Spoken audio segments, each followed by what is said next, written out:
Hello there. Didn't see you come in. Welcome to another episode of Ask That Guy with the Glasses. I'm Doug Walker. And I'm also Doug Walker. Actually, I lied. I'm Bastard Swordsman. I didn't lie. I am Doug Walker straight up. And this is Scenes from a Podcast, and we have Doug Walker with us today. Yes, today we're going to be talking about my favorite film, which is... I don't actually know Doug Walker's favorite film. His favorite movie is Brazil. Oh, yeah, Brazil. By Terry Gilliam. Yeah. We're going to be talking about Brazil. Not the movie, the country. Please come to Brazil. Yes, please. I've never actually been to Brazil, though. I feel like if I went, it would be very dangerous.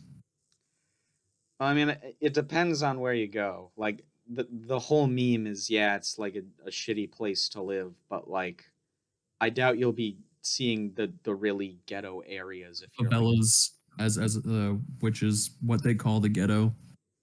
Yeah. I doubt you'll be seeing those if you're, like, a tourist, though. You know? Yeah. Well, unless you want to see the ghetto, but I wouldn't want to. I would just stick to the touristy areas. Yeah.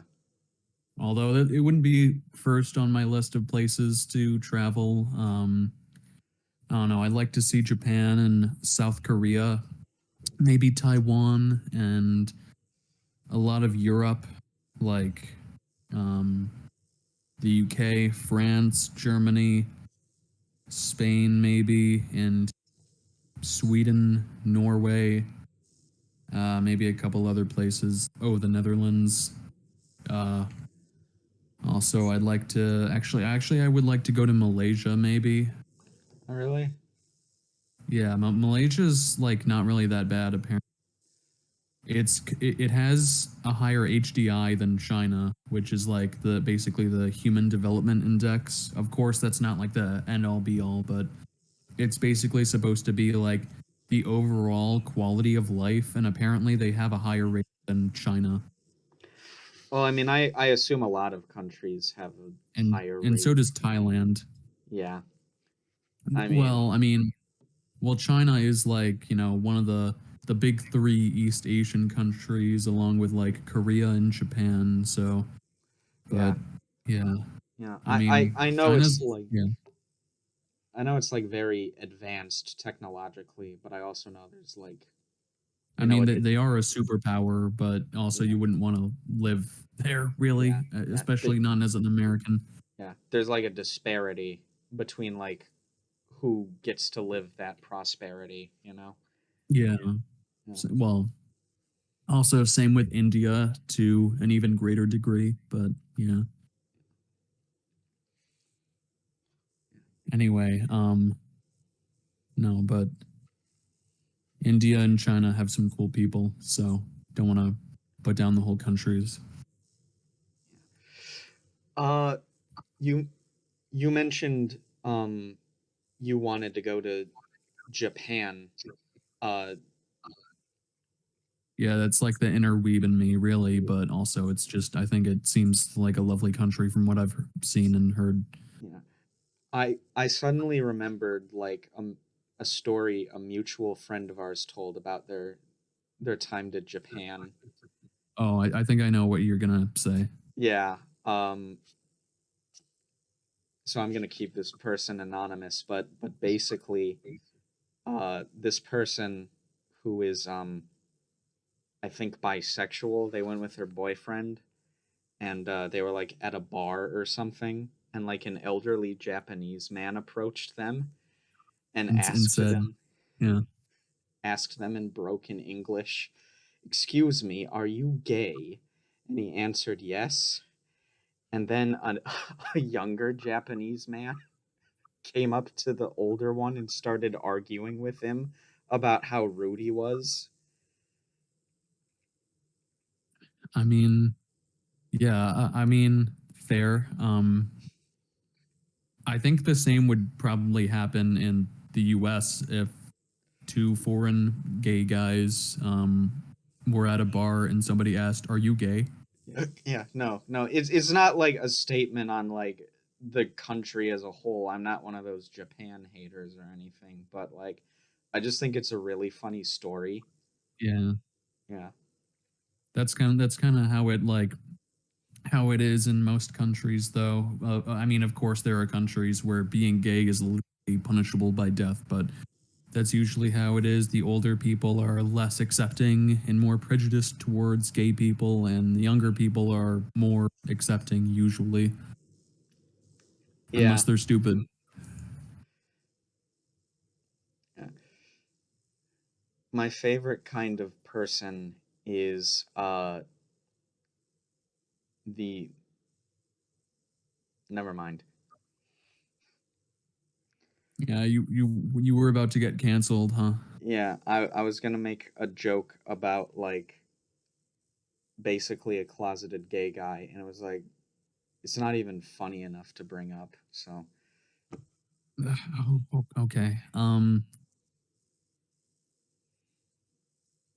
Uh, Also, something that's not funny enough to bring up is the Golden Globes. I mean, those happened, I guess. It's oh like the yeah, first of the big awards. Of course, there's other shit, and then there's the Oscars, which are like the big one, and the although those don't really matter either, but I still hear about them. Um, uh, Apparently, the ceremony itself was excruciating. yeah, Um, and but some highlights. So Oppenheimer won Best Drama, of course, as expected.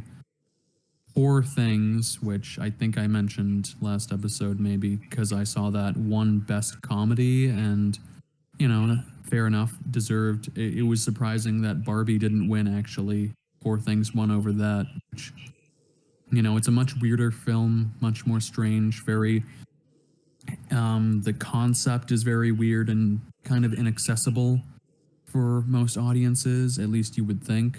But no, apparently it's doing really well and you know getting a lot of good ratings, reception from people, and including the Golden Globes. And Emma Stone also won Best Actress, at least in a comedy. yeah, Um, One sort of interesting thing though is that there were a bunch of scandals with the Golden Globes. Apparently, I forget like the particulars, but they overhauled nearly the whole voting body, and now a majority of the voting body is international, so people not even from the U.S. And I think that's to thank for like more sort of international awards, because Anatomy of a Fall, I think I mentioned. It's a French film, which is a legal drama, which is probably my favorite film of 2023 so far. It won Best Screenplay, which was awesome. And yeah, definitely Con- well deserved.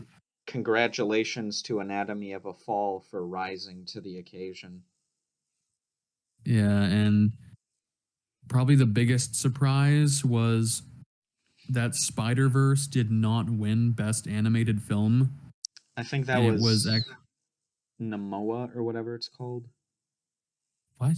No, it was the new Miyazaki movie that won, The Oh Boy and the yeah, Heron, The Boy and the Heron. Yeah, which I mean the original title is How Do You Live, which I think is a better title for the film, but yeah, whatever. yeah. I didn't Also really. there Sorry, I didn't really what pay attention to the awards or anything. no, that's fine. I'm just going on. But one funny thing I saw on the Bird site, Twitter, well, it's not at the Bird site anymore, but uh was Neil Druckmann posing at the Golden Globes, and like nobody like snapped his picture, not a single one. Nobody cared. Who's this guy? Who's this guy?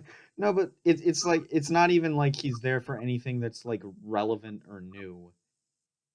He that's got to be like at least 2 years old by now, right? Like, You mean The Last of Us 2? yeah, Oh yeah. Yeah. Wait. Let me see. That. Yeah, that has to be like at least a couple years old. Um. The Actually, one it might be. What were you gonna say? the one thing I did know about like the Oscars and the awards that are the Golden Globes, I can't remember, is like the controversy of like, as always, the hosts are like incredibly rude and condescending to the directors and actors about their work, like just making really tasteless jokes about how much of a chore it is to watch these films that we're ostensibly celebrating, you know. Yeah, that's pretty gross. Oh no, The Last of Us 2 is like 3 years old. It came out in 2020. Okay, so it's even less relevant than I thought. Yeah. um. Yeah. Um. Uh. Okay. Maybe not the smoothest transition ever, but speaking of gross, do you want to just talk about the film you recommended? Yeah, sure. Yeah. So this was my pick. It's a wholesome story about found family and what it means to be human. It's called Splice. Uh, uh just kidding. It's a science fiction horror story about two scientists who work for a pharmaceutical company who basically genetically engineer a hybrid humanoid that they raise as a surrogate daughter, and sort of the consequences of that, because they are both terrible people and they do not know how to raise this creature that, for all intents and purposes, shouldn't exist. So, yeah, this was my first time seeing the film. I heard about it a while back. It was a recommendation from one of my old college friends who's really into horror and said, "Oh, dude, you should watch this." And I looked at the trailers and the sort of the IMDb, and I'm like, "Oh man, this it might actually be like legitimately cool." And I never got around to it until now. I just watched it earlier today. Uh, I have to say, it's not anything mind blowing, but I do think it's a very well executed film for what it is. What did you think? Okay, well, I'll be honest. It wasn't as big of a piece of shit that I thought it was going to be, but I didn't really care for it very much. I think that they're like okay, so I don't really use IMDb very much. I use Letterboxd, and it does not really have a very high rating on there. It's only like a let me see, it's like a 5.1 out of 10. Uh, so I was like, oh boy, this is gonna suck. But it does have some redeemable elements, and but you know, so I'll start with those. As you mentioned, it's about two scientists who they splice animal with human DNA and create this like weird creature thing, and it's really funny. Okay, so it is sort of a clever setup in the first scene where it like something is being born and it's like it's like a human baby, but then you see it and it's like oh no, it's some sort of eldritch abomination. And Sarah Polly, who plays the girlfriend in the scientist couple, she's like, oh, it's so cute, and it's fucking hideous. It's not cute at all. Um, but so they experiment more and then create something that is more closer to human in nature, and you know it's sort of like a child of theirs. And because they talk about having kids, no, maybe you don't really want to have kids but also do kind of. um and the themes of childbearing, and maybe some people aren't cut out for it, and like childbearing of course can't save a relationship. It should be like part of a relationship that is already healthy and loving and going well.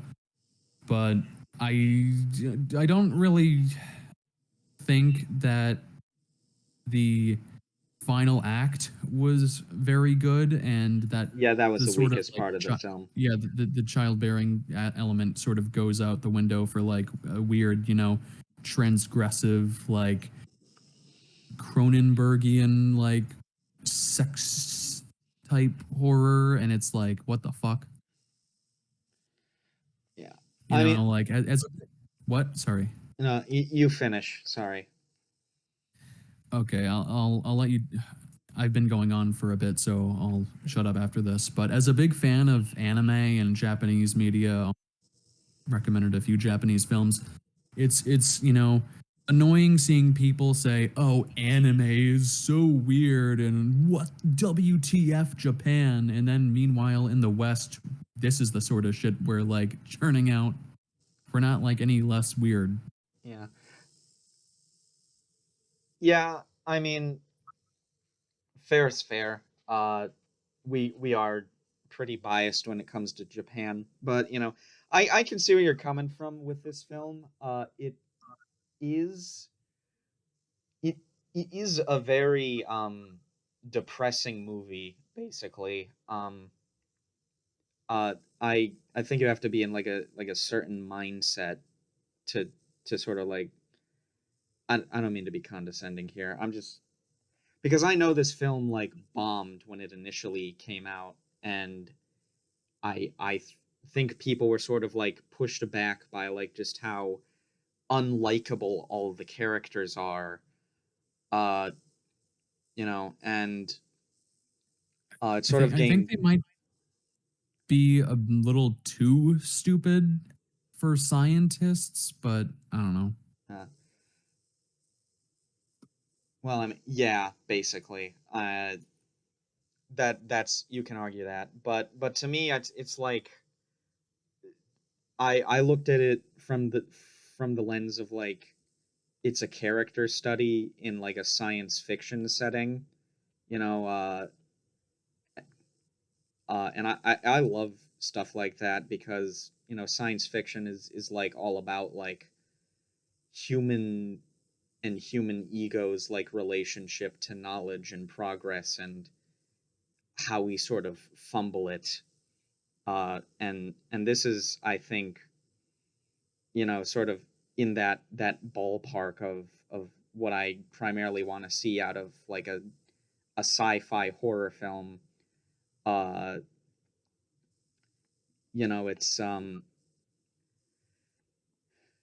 it's it's like basically the two main characters, like they're not like Frankenstein. They're not Victor Frankenstein types who are like we will do this for science. Of course, it's not that cartoonish. They're in it Well, for like they're doing it for like more personal reasons. yeah. It's like on the surface level they're doing it for notoriety. Like we'll get on the cover of like Time magazine if we like create a new life form, and it's And even their like excuse also is that, oh, it can be like if they can splice DNA, they can find out how to like, cure diseases. yeah, it's like yeah, that's a good point. Like the people financing them, the pharmaceutical company, they're in conflict with them because they have interests that are more like career focused, and the company is more like focused on we need something that's like actually practical.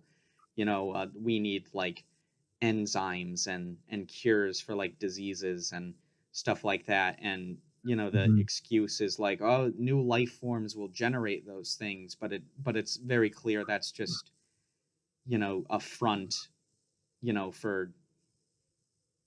for getting their names out there and getting funding to do that.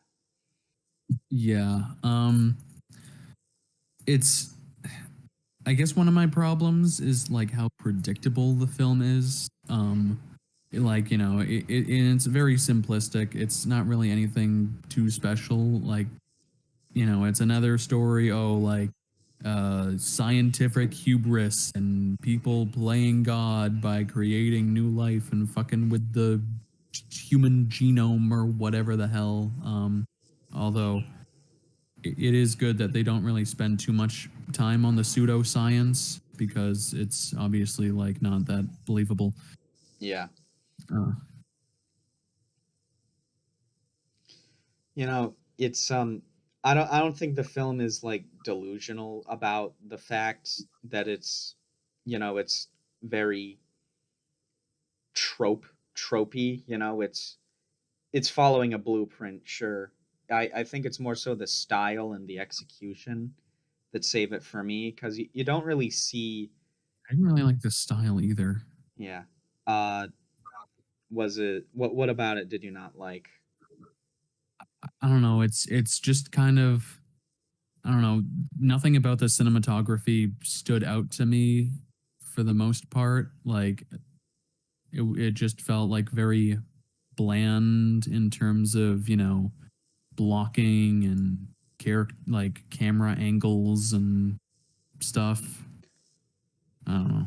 I'm talking more so about like tone than I am like camera work. Uh, No. when I talk about style, it's very like, Camera work does go into tone. yeah, I know, but like I guess more so like when I'm thinking of tone, I'm thinking of like color grading in this movie. It's Yeah. very It sterile gray and white and sort of colorless. Uh, in a good way, because it's sort of like highlights, just the. how empty these people's lives are. Yeah, yeah, exactly, and how empty the laboratory especially is. It's they're basically raising their surrogate child in here, and it's a very terrible place for a kid to live. Yeah, if you're going to raise a kid, it needs to be like, a kid. Yeah, it you need to raise them with a different color gradient. You got to change what filters you put on in post production. Basically, like, what I'm getting at is that, like, it's science fiction, but it's not like pulpy. It's very like, Mm, uh I think it's very pulpy. well, not pulpy in terms of content, not pulpy in terms of presentation, if that makes sense. um Aside from when the two creatures like, well, turn male and like fucking kill each other at the presentation, and also when like the Dren changes sex and then assaults Sarah Polly. That was pretty. And also when she fucks Adrian Brody. yeah, yeah. It's there's a lot of sexual horror at the end there. We're both in agreement it was a little gratuitous, right? It didn't need to happen. Yeah.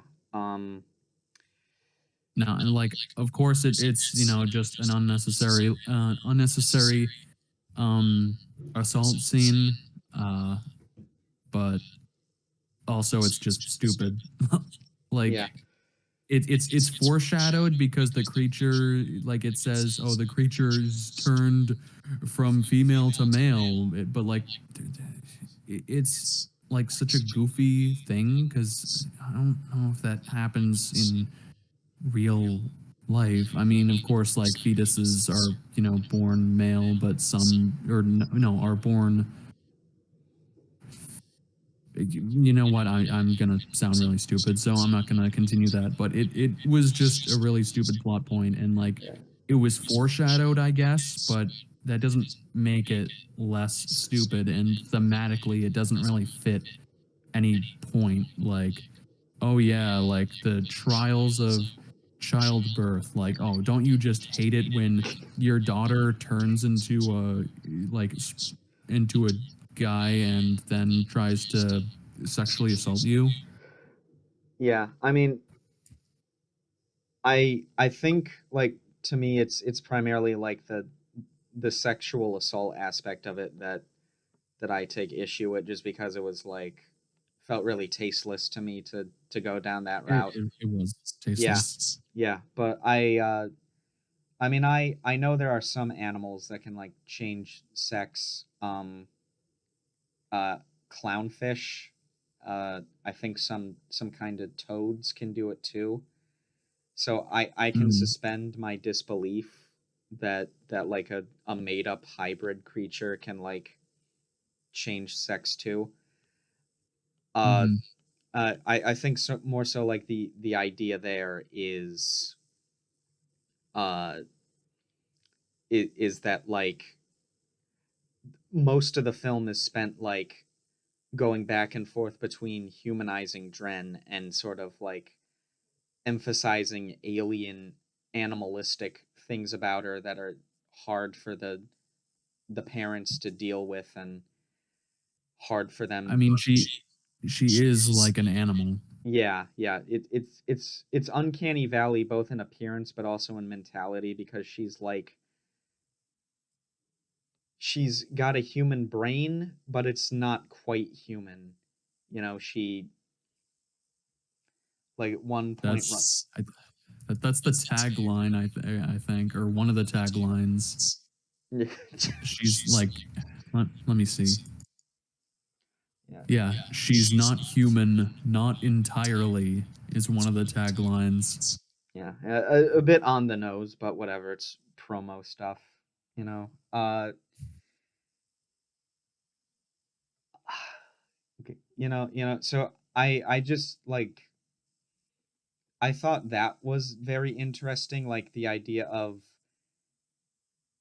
like a lot of it, like even if they weren't horrible people, like it's sort of doomed to fail anyways, because it's a one of a kind creature that has a one of a kind sort of biology and instinct that you can't predict or relate to in any meaningful way. So it's like Yeah, it's like again very tropey, but I think they do it in an interesting enough manner, you know, uh, where it's like where it's like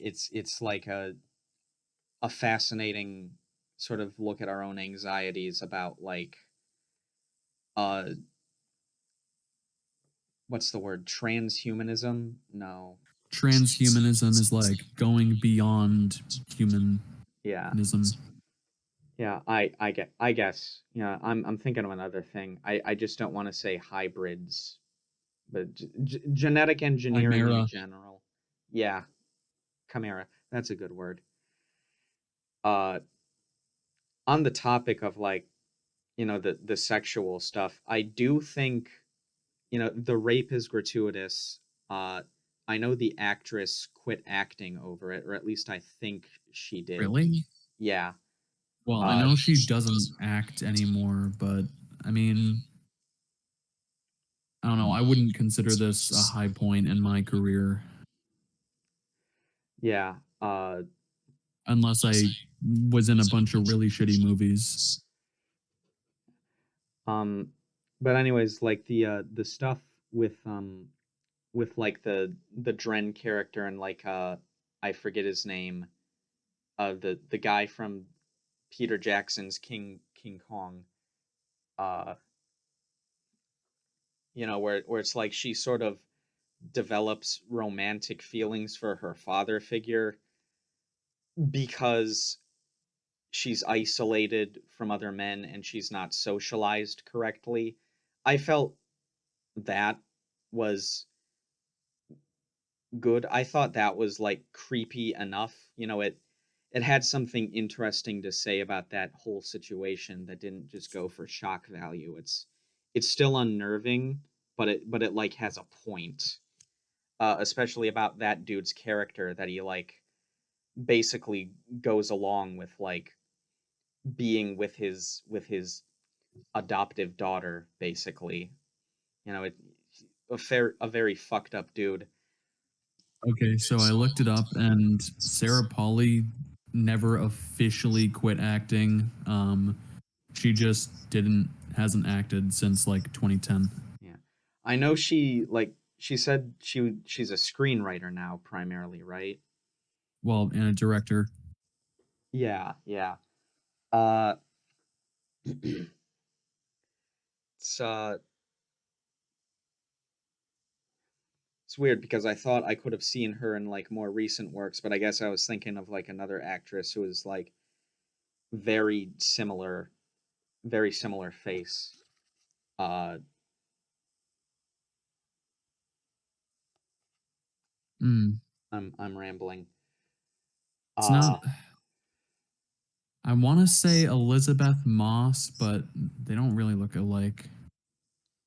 Elizabeth Moss. Let me look her up. Elizabeth Moss. Not like particularly alike. Yeah, no. No, they I can't don't. really think. I can't think of anyone else. Yeah. No, I was thinking of someone else entirely, and I don't even know their names, so Uh, yeah. Uh but yeah. what did you think of Adrian Brody fucking the creature? I think I just talked about that. Uh I said I thought like it was uncomfortable, but Oh, it was uncomfortable in a way that didn't feel gratuitous like the rape scene because it was actually like it was again it was actually like about his character and how fucked up he is and how fucked up the situation of like an isolated, girl who isn't socialized correctly, forming that kind of attachment with yeah, their it's parent. basically like grooming. Yeah, basically. But like you didn't think it was like fetishized at all?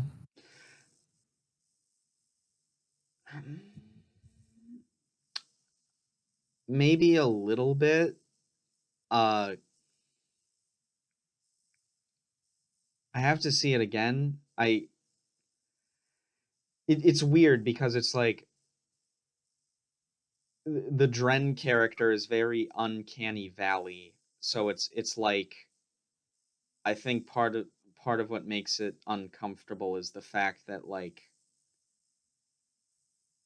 it could be considered fetishizing, but it's Oh, like yeah, I didn't get the sense from the director that they thought it was like as like uncomfortable like as the audience might. yeah, yeah. I don't know. Maybe I'm giving them the benefit of the doubt that it was intentional subtext, but I don't know the other guy's work well enough to. Well, I can't really say 100% either. Yeah, so uh sexual stuff handled kind of muddy. I will say that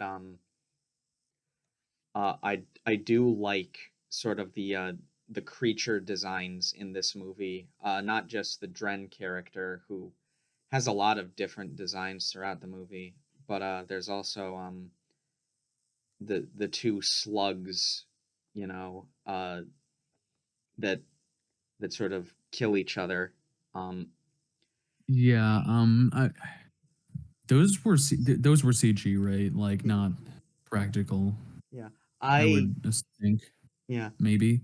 yeah I think a good chunk of the effects in this are CG. I'm on the fence about some of Dren's stuff. I think maybe that could have been like really good makeup or like they had a physical actress in there that they like Well, CG'd over. when when she's like a sort of humanoid child, it is like a young actress. Yeah. Um, it is a child actor, but when they're like they look like a sort of dinosaur hybrid thing. That pretty sure it's CG, but it's for 2009. It doesn't look bad, Yeah. assuming it is CG. Yeah. I think I know at the very least the legs have to be CG because there's no Yeah. way you can have like Oh kangaroo no, yeah. legs. What am I talking about? It has to be CG, but Yeah. it doesn't look that bad Yeah. for 2009. Yeah. Definitely. Yeah. Uh just a very interesting creature designs, sort of like this the the initial sort of like face hugger thing that she comes out as, then as like the armless bird with like a rodent face, and then like it slowly becomes more human over the course of the film, but like not quite. It's very flat faced, and it's like almost like a gray alien. Just Mm.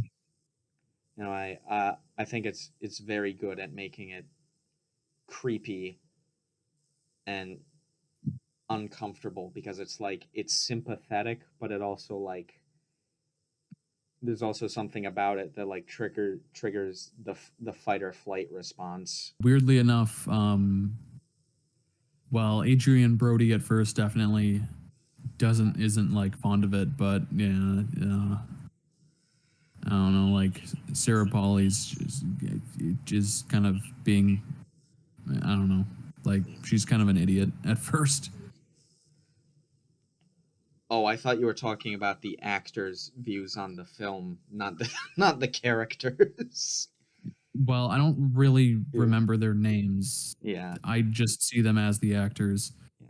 I do kind of have that problem with a lot of films. Like I'm terrible at remembering character names, but I think I don't think for this I would have been able to remember them aside from like Dren, just because it's nerd spelled backwards.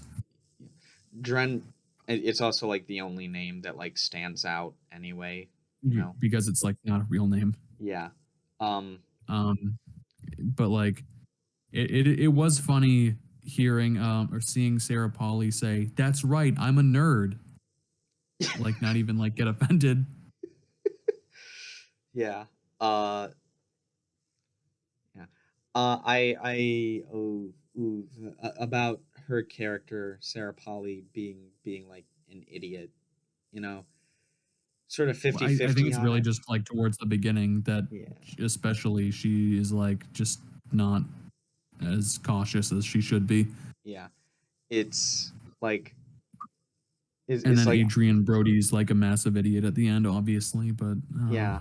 I mean, I look at it from the lens of these guys are kind of narcissistic. Like they sort of believe that like there's like this invincibility to them, you know. uh yeah. like they've got main character syndrome. I mean, like Sarah Polly's character does like get her arm bitten a lot, like at that in that one scene, and like almost die. So Yeah. Yeah. um to me, I look at it like from I can see how you'd read them as an idiot. I think that's kind of the point, is that they're idiots.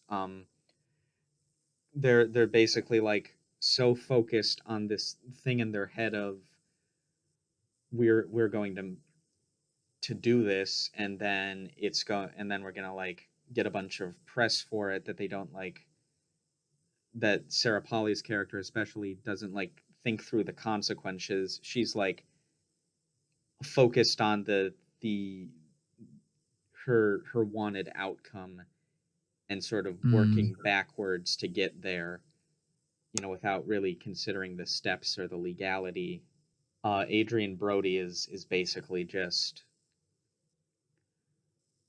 like there's like a very interesting scene where it's like he's having an argument with his brother. about like why he let her create Dren in the first place, and he accuses him of just going along with whatever his girlfriend wants, and that's like immediately followed up by him at first trying to drown Dren, against her wishes, and then playing it off as him saving her when it turns out she has amphibian lungs. And but we also see like later on in the film, uh he's he's sort of like taking the initiative more in the relationship, sort of uh as like a parent to disagree with how she raises this thing, and sort of how that sort of evolves into him grooming her at the end. uh Mm, it's like a very interesting, you know uh wounded masculinity, and him sort of like asserting himself at first in a way, well, not at first because he attempts to kill her, but like in a way that's somewhat innocuous, but also has like sort of ulterior motives in there too. uh I thought that was interesting.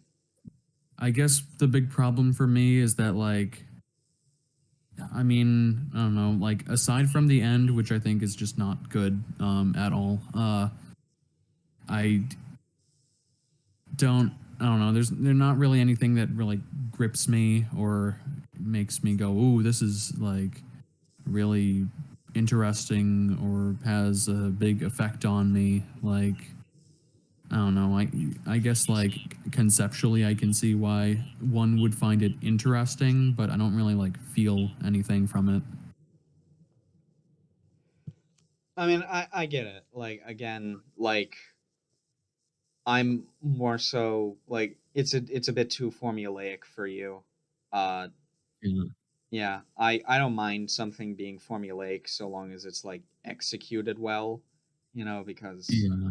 yeah, it's the only so many I think it's executed well enough, I've the I've noticed you like what you tend to enjoy from films is like, like big interesting sort of concepts and also like I know like you're big into sci-fi for like, the visual like possibilities and like again concepts, I don't know.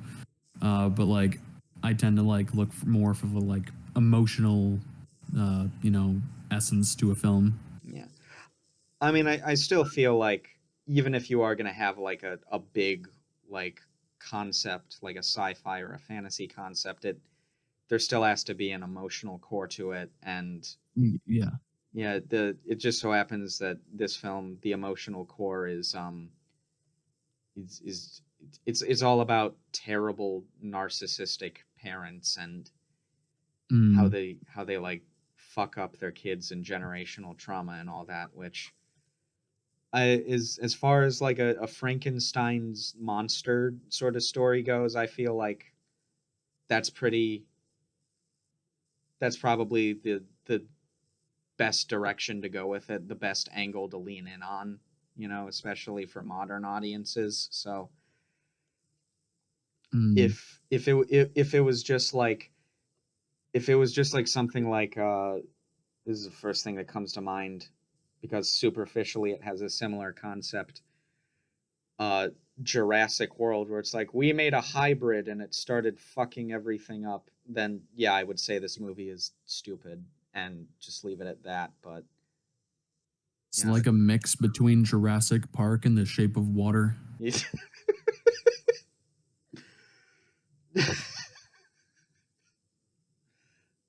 yeah, I guess. Yeah, no. A And little Guillermo bit. del Toro was an Yeah, executive producer. yeah. He did work with the director of this movie on one of his like anthology series too, I think. I can't remember what the show is called, but the director of this directed one of the episodes of that. One little weird scene that I thought was kind of goofy was during like the montage when they're trying to make like the creature by splicing the DNA. They're listening to this like weird sort of electronic music, and then Adrian Brody like shuts it off and calls it like retarded fascist music, and I'm like, why'd you have it on in the first place then? And it's like, I don't know, it's like a weird throwaway line Uh, that I just thought was goofy. yeah. Well, I suppose you could see it's early foreshadowing to the strained relationship problems our two leads are going through that they can't even agree on what music to listen to. Quite genius, I know. Masterful character writing. Yeah. uh I I will say that like there's like three side characters in this. They all feel kind of underdeveloped. They're all basically just archetypes, you know. The Um, yeah, I mean, well, I think there are more than three underdeveloped side characters, but you just forgot about the others. Yeah, I mean, there's you could say that Actually, no, like there might just be three, I think, yeah, no, the or others are four. basically the others are basically just background extras. There's only three other characters in the movie. Uh, Yeah. uh the CEO, her like spokesperson or whatever he is, and like Adrian Brody's brother, and both of their characters basically just amount to like getting mad at the leads for doing stupid shit and then dying at Mm, the end. So probably yeah, not the best like use of screen time. yeah. I don't really have much more to say. Yeah, I feel like everything I said well on the defense. So yeah, I mean I'd personally recommend this movie. I don't think it's like the greatest thing ever made, but you know, I was pleasantly surprised. Just know that like the first two acts are like a lot stronger than the third, which is basically just a dumb chase sequence and a It's like pulpy monster yeah mash stuff. yeah that's that's when it gets really like lame.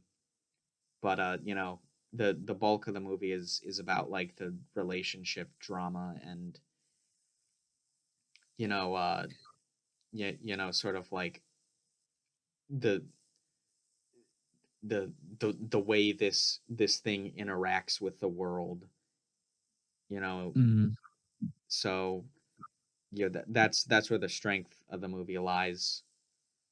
Oh, I personally wouldn't really recommend it. I mean, it. I didn't like hate it, but I didn't care for it either. Like in a way, I guess I was pleasantly surprised to an extent because I was not expecting it to be good at all. But if you're into like sort of pulpy sci-fi and like stories about like scientific hubris, then maybe give it a go. But otherwise, eh. But I'm glad you enjoyed it. Yeah, you know, I am easily entertained if nothing else, which is why Not my possession, though. oh yeah, I didn't like Possession. Yeah, sorry about that. Sam Neill is still pretty. He's something else, you know. Yeah, Sam Neill is pretty. Yeah, he makes me Um, question my sexuality. yeah. Uh, okay, so I guess yeah, it's my turn to pick a movie. Um, so my pick I saw it a while ago, although I've been thinking of revisiting it lately. And there is a connection with Splice because Splice was was executive produced by Guillermo del Toro, and this film is one of like Guillermo del Toro's like biggest influences, like a very formative film for him. Uh, it's from 1979, directed by Victor Erice, I believe is how you pronounce his name. It's called The Spirit of the Beehive, 1973 Spanish film. So if you don't want to get spoiled on The Spirit of the Beehive, watch it before the next episode. Yeah. All right. So next time we'll be talking about The Beekeeper. No, I'm just kidding. Spirit of the Beehive. Looking forward to it. Don't I watch The am Beekeeper. I am looking forward to not watching The Beekeeper, directed by David Ayer. Yeah. Yeah. Yeah. Um, Go also, watch Actual Bees. yeah. Um, oh, and before we end, I think this might be the first episode of the new year. Well, at least no, it's the first episode that we've recorded this year, I believe. Yeah. So happy New Year. Yep. Happy New Year from your friends Doug Walker and Bastard Swordsman. Peace. Yeah. Please come to Brazil.